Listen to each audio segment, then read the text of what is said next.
కానీ ఎవరున్నారు గద్దర్ మీద కాల్పులు ఎవరు? ఇప్పుడు ఎవరి పక్కన ఉన్నావు?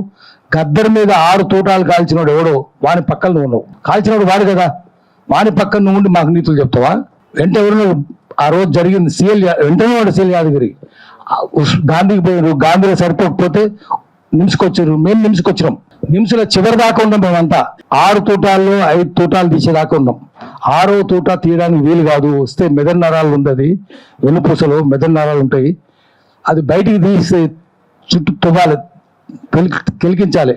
తీస్తే మెదడు నరాలు చిట్టితే పక్షవాతం వస్తుంది అని చెప్తే పారాప్లేజియా వస్తుంది, కాలు పడిపోతాయి. అంటే మరి సెకండ్ ఒపీనియన్ కావాలి.